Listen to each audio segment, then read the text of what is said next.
Hey, it's all about quality, not about quantity. Right? Let's get back to another round of Brewsday Tuesday with DreZ and Big Nate. That's right. A rare three-parter. A Brewsday Tuesday right here on 105.3 The Bear. It is yours truly, DreZ and Big Nate. Aloha. Doing the Brewsday thing. Brought to you by the Cellar Restaurant and Six Pack Store, downtown Blacksburg. We are drinking beers that I brought back from my Eurotrip. Recently took it to Berlin and then Prague. These beers, once again, coming back from the Berlin side of things. These ones have to do with the race in some sort of fashion. I just popped Krusovice original 1581. This is their 10. They have a couple different versions, but this is the 10. 4.2% ABV.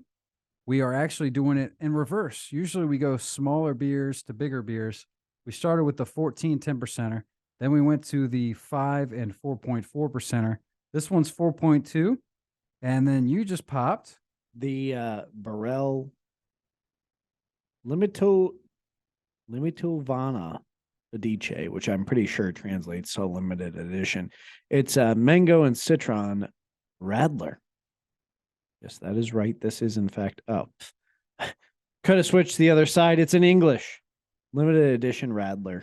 And doesn't have an ABV listed that I can find. Everything's written in. Should be on there somewhere. Or maybe I just learned.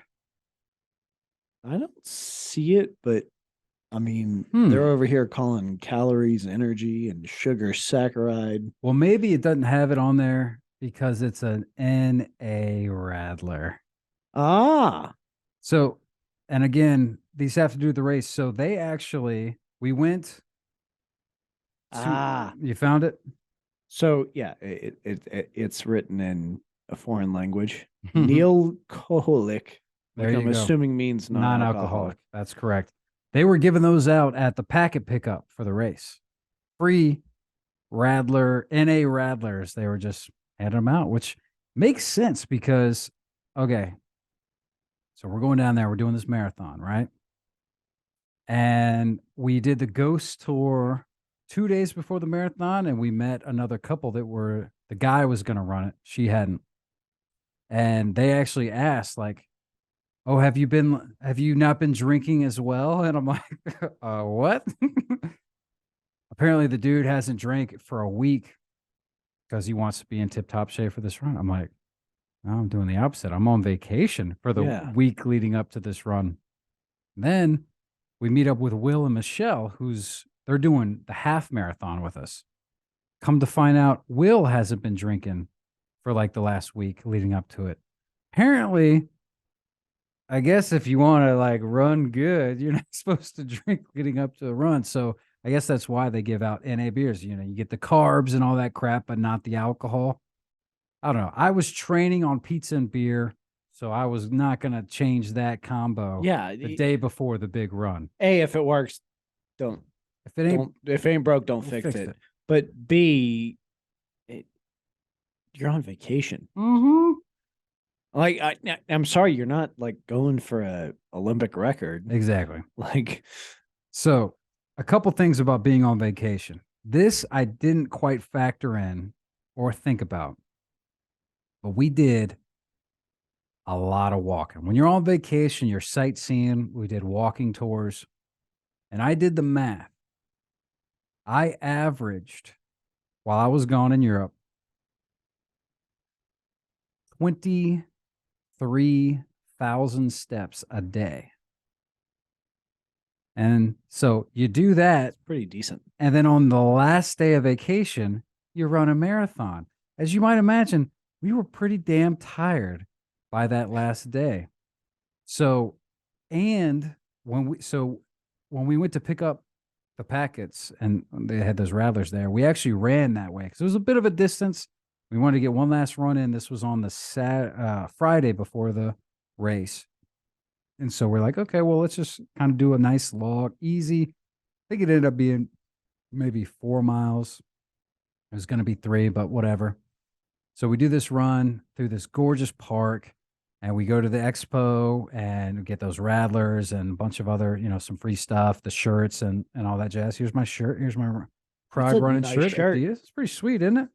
Adidas, And then I noticed later that day on the walking tour, my knees were kind of bothering me when I would like stand, when I was just standing straight, my knees started to really feel sore. And then we did a walking tour the next day, and it was this even worse, same thing. And I think what it was, when we ran to the packet pickup, we went down a really steep hill, and I wonder if that messed my legs up a little bit. I don't know, but it wasn't until the day before when I was having this knee issue that I was starting to get worried about the run the next day.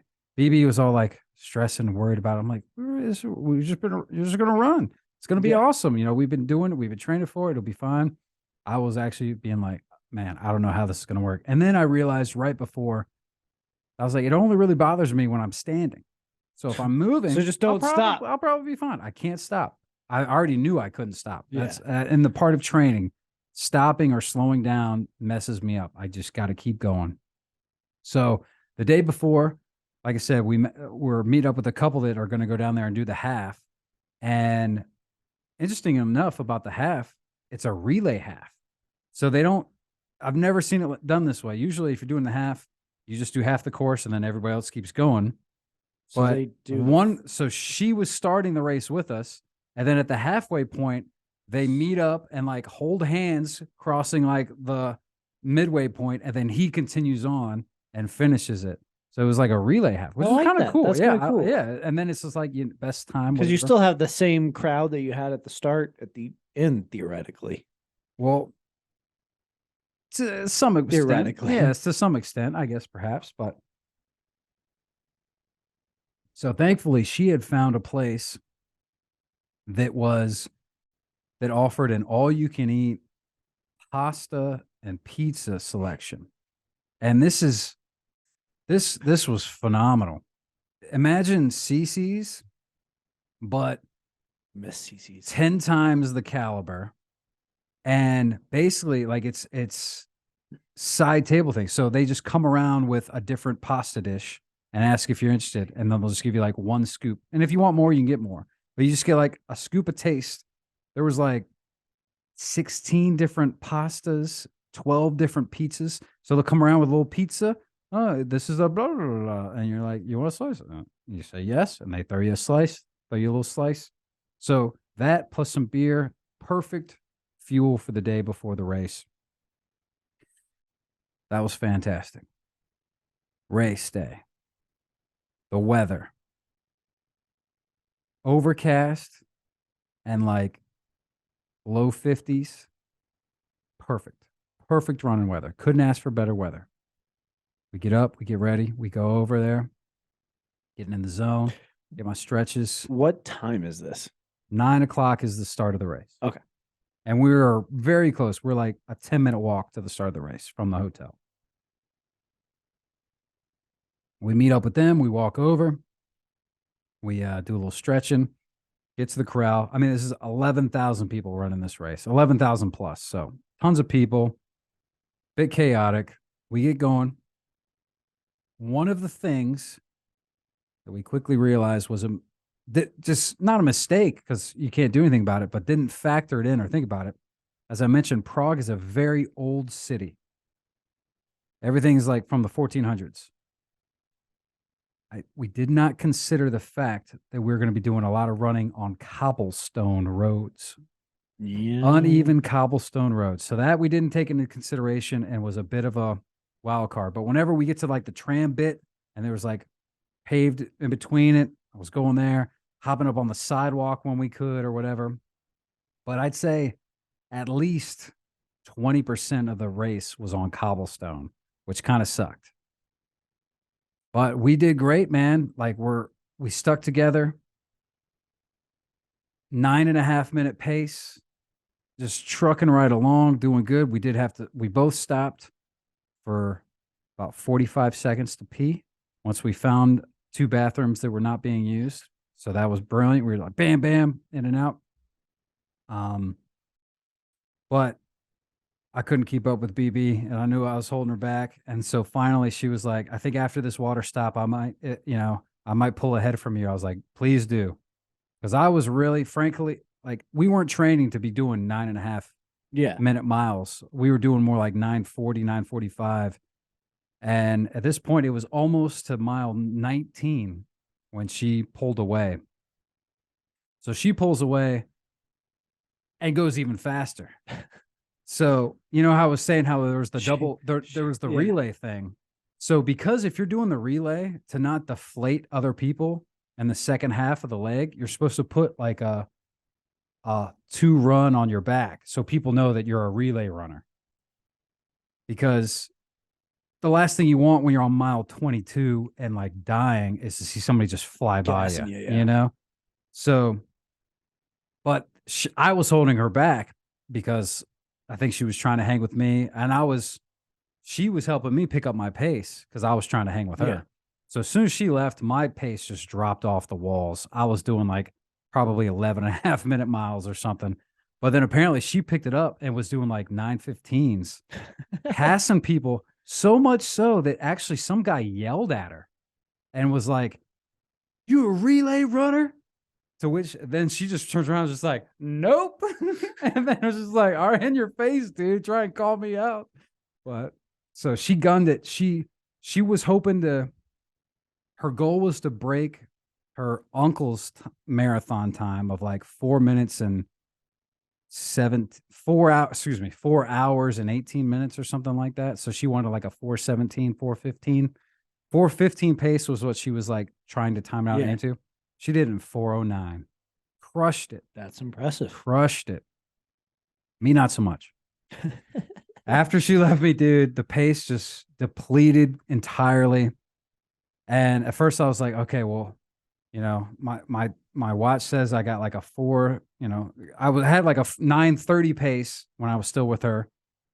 And it was just slowly getting worse and worse. I was like, if I can finish with a 10-minute pace, that'd be cool.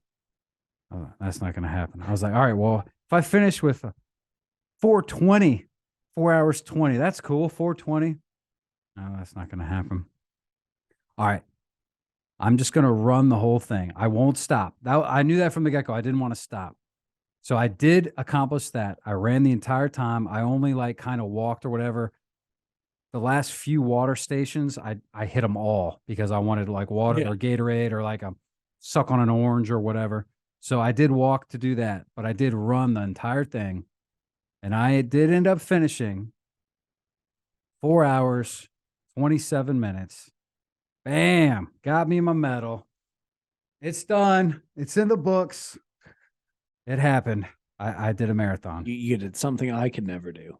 I walked a half marathon once, and that was too much. You walked the whole thing? Hell yeah. How long did that take? Way long. Yeah. It was like 4 hours. Yeah, I was gonna say like that's they have limits on certain things. But I'm the person who, I mean, we were finishing with the people who ran the full marathon. It was down here at Bissett Park. Oh yeah. And we definitely finished with the people who were like running the whole, and then everyone's cheering and of course like excited. It's like, thinking that you did just did a half. We just did a half. Yeah, that's but thanks. Yeah, so okay.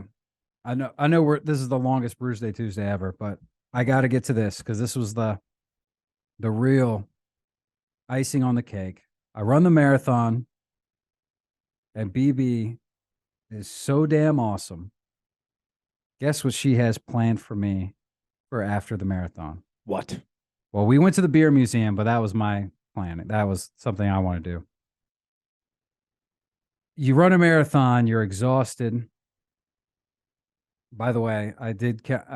By the end of the day, I had 57,000 steps that day, which is a record. I hope to never beat that. That's insane. Apparently, remember I mentioned how beer is pretty big in Czech. She booked us a beer spa. So no joke.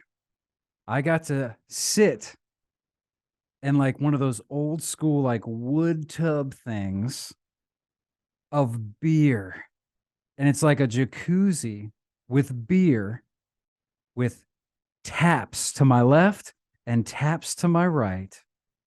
And I was wearing my medal in my beer with my beer mug. Oh man, it was awesome. Went to That's a beer golden. spa. And they gave us beer bread, right? Like fresh made beer bread right when we entered. You do this, you sit in this vat of beer. It's apparently really good for your skin and hair and Yes. stuff, whatever. They make soap out of it. They had a sauna right there for you. You also had these Beer sauna. huge buckets of cold water. I guess you dump the cold water on you. That's supposed to be good, I guess. And then, still not too sure why until I guess maybe afterwards, and it's just because it was awesome. A bed of hay, and you can lay on the bed of hay after you're like relaxed, just to relax and finish it up. I think that's where I draw the line. No, dude, the hay I'm bed. down with the beer spa, but It was I don't phenomenal. know. As someone was- who's like allergic to everything, that's not going to fly. I will say this. I was really nervous because we do this marathon. I didn't even get to it. Our hotel, not the most comfortable beds. And we're right there in the thick of it. So very They were loud. also made out of hay. I wish it was made out of it was 10 times more comfortable than our beds. I kid you not. It was the last night. So after the marathon, and oh yeah, unlimited drinking, of course, at the spa. And we went to the beer museum, and BB didn't drink a lot of the beers. And no, I drank a lot of beer that day. So I drank all this beer, had ran a marathon, laid on this crappy bed for about 4 hours, and then had to wake up and travel for 19 hours to get back here. But You made it back. I'm feeling pretty damn good. And I think it's because of the beer spa. And probably because I mean, at this point, you're glowing. this Krusovice beer is what I'm drinking there was a couple beers, but this was the one I was drinking at the beer spa. So that's why I Alright. wanted to get this to bring it back. So let's go ahead and untap it. This one, I'm not going to give it a 5, although to me, in my world, it brings what it's associated with is great. But this is just a solid beer, a nice little Czech lager. It's an original. It's simple. It's easy. I'm going to give it I'll give it a 4.5. I'm going to do something here that's probably never been done in the history of Brewsday Tuesday. You're going to give it NA beer a 5? I am. Nah. First of all, I'm a sucker for mango, and I do love Radlers. The fact that there's an NA Radler out there, because I mean, Radlers are all there are great. 3. They had 3 different flavors. Yeah, that was that's my favorite of the 3. wild, and this is absolutely delicious. So it gets a 5, while being a 0 in ABV. Not too shabby. And you get some sweeties from abroad because I know you like it. We had some extra euros or something, and we went shopping. I was like, oh, well, we can get some sour candies Apple for Nate, ring. whatever those are. Hope you like them. All right, we are running super long, so that's a wrap on Brewsday Tuesday. That's a wrap for me. I am Dunskies. I will be back tomorrow. More Burt Kreischer tickets at 420. JT doing the tunes thing coming up next right here on 105.3 The Bear. Stick around.